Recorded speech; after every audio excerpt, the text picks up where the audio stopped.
2 Samuel, capítulo 9.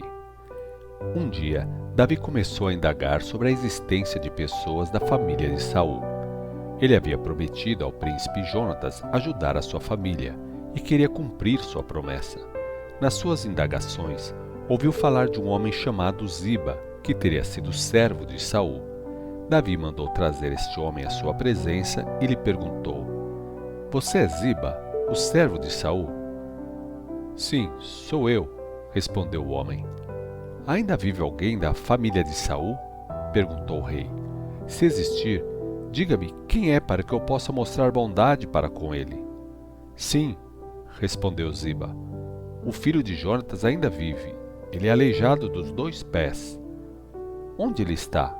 perguntou o rei.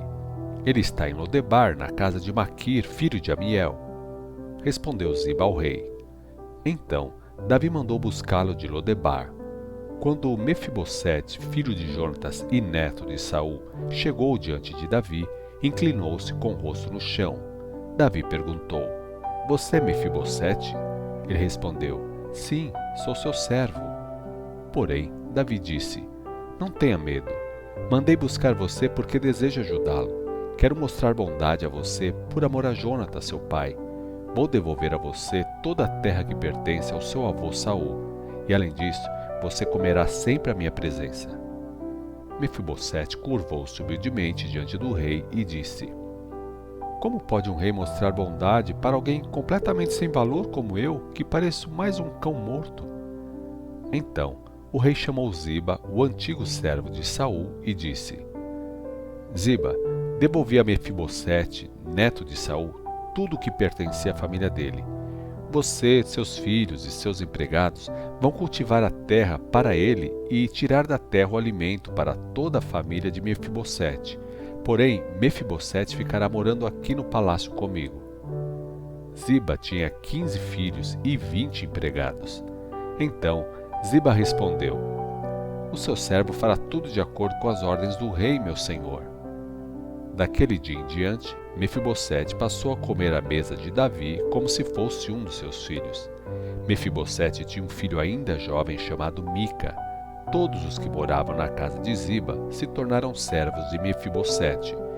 Depois de algum tempo, Mefibosete se mudou para Jerusalém e foi morar no palácio. Ele era aleijado dos 2 pés. 2 Samuel, capítulo 10. Algum tempo depois, morreu o rei dos Amonitas. Seu filho Hanum subiu ao trono em seu lugar. Davi pensou: "Vou usar de bondade para com Hanum, porque o seu pai Naás sempre me tratou muito bem."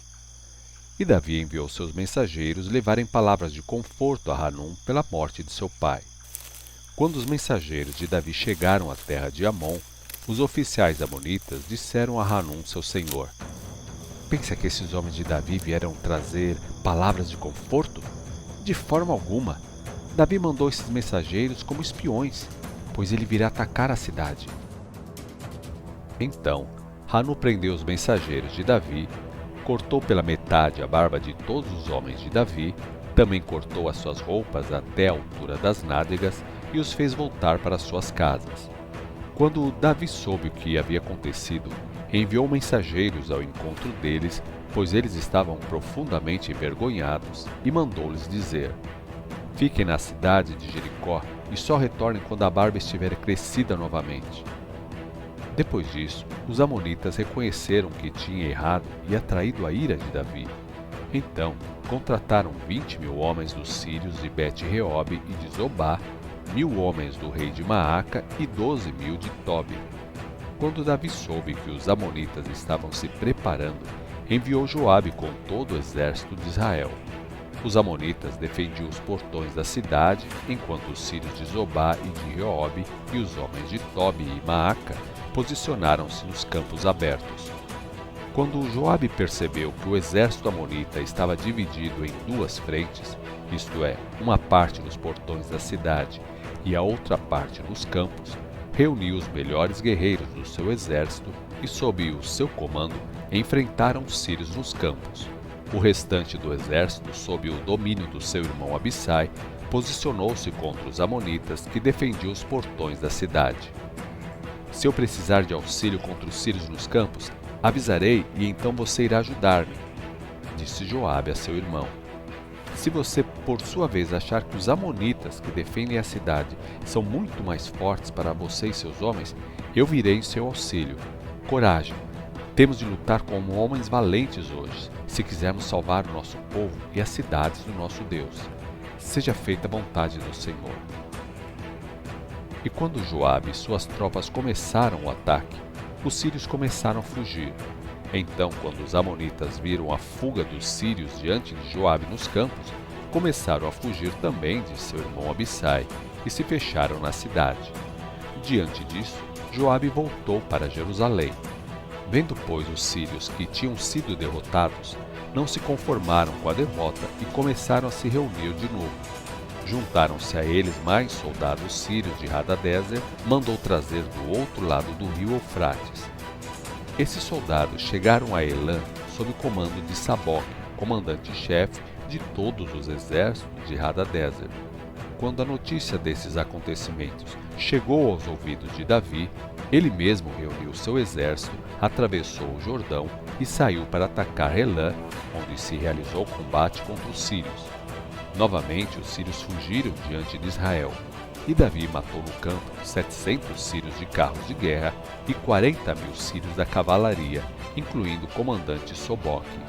Quando os reis aliados de Hadadezer viram que os sírios foram derrotados, eles se entregaram a Davi e tornaram-se seus servos. Dali em diante, os sírios não quiseram mais ajudar os amonitas. 2 Samuel, capítulo 11. Na primavera do ano seguinte, na época em que os reis se preparavam para as guerras, Davi enviou Joabe o exército israelita para destruir os amonitas e cercar a cidade de Rabá. Mas Davi ficou em Jerusalém. Uma tarde, aconteceu que Davi se deitou para descansar, mas não conseguiu dormir. Então ele se levantou e foi para o terraço do palácio real e começou a prestar atenção em uma mulher muito bonita que tomava o seu banho. Então chamou um dos seus auxiliares e mandou procurar saber quem era aquela mulher. Disseram a ele: ela se chama Batseba, filha de Eliã, a esposa de Urias o Heteu. Davi mandou buscá-la e teve relações com ela.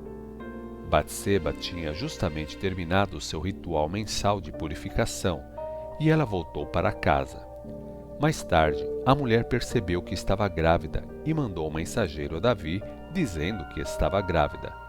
Então, Davi mandou um recado a Joabe dizendo: mande-me imediatamente Urias o Heteu, preciso falar com ele. E Joabe o enviou.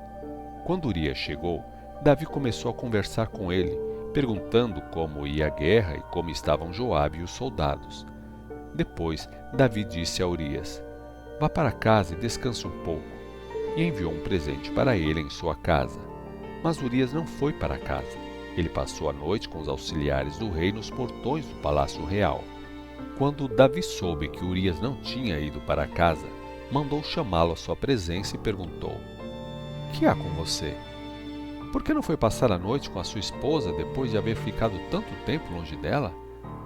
Urias respondeu: como poderia eu entrar em minha casa para comer, beber, descansar e deitar-me com minha mulher, enquanto sei que a arca do Senhor e os soldados de Israel se acampam ao ar livre? Tão certo como o Senhor vive, não faria tal coisa. Bem, Urias, continuou o rei, fique hoje e passe esta noite aqui. Amanhã o mandarei de volta. Assim, Urias passou o dia em Jerusalém e no dia seguinte, Davi o convidou para comer e beber até se embriagar. Mesmo assim, à tarde, Urias saiu para dormir na sua esteira e passou a noite nos portões do palácio, onde os guardas dormiam, e não foi para a sua casa para a companhia da sua mulher. No dia seguinte, Davi mandou que Urias voltasse para o acampamento e entregasse uma carta para Joabe. Na carta, Davi escreveu: coloque Urias na linha de frente de combate e abandone-o numa posição onde o combate estiver mais acirrado para que ele seja morto. Então Joabe, ao cercar a cidade, enviou Urias para uma posição bem perto da cidade cercada, onde ele teria de enfrentar os inimigos mais fortes. Quando os homens da cidade saíram e batalharam contra Joabe, Urias foi morto com outros soldados israelitas. Então, Joabe mandou um mensageiro levar a Davi um relatório sobre o andamento da batalha. Ele deu a seguinte ordem ao mensageiro: depois de contar ao rei tudo sobre a batalha e ele ficar indignado e perguntar por que os soldados cercaram a cidade e ficaram tão perto dos muros, não viram que eles podiam atirar flechas do alto do muro? Vocês não ouviram dizer que em Tebes o próprio Abimeleque, filho de Jerubessete, foi morto por uma pedra de moinho atirada dos muros por uma mulher e que foi um erro tomarmos esta posição? Então você dirá: Urias o Heteu também foi morto nesta batalha. O mensageiro chegou, pois, a Jerusalém e apresentou o relatório de Joabe a Davi. O relatório era esse: os inimigos investiram contra nós porque eram mais poderosos e saíram contra nós no campo enquanto procurávamos fazê-los recuar até a entrada da porta da cidade. Então os soldados nos atacaram com flechas do alto dos muros e alguns dos nossos homens foram mortos nesse ataque, e Urias o Heteu foi morto também. Então Davi respondeu ao mensageiro: diga a Joabe que não desanime. A espada fere qualquer um, sem distinção.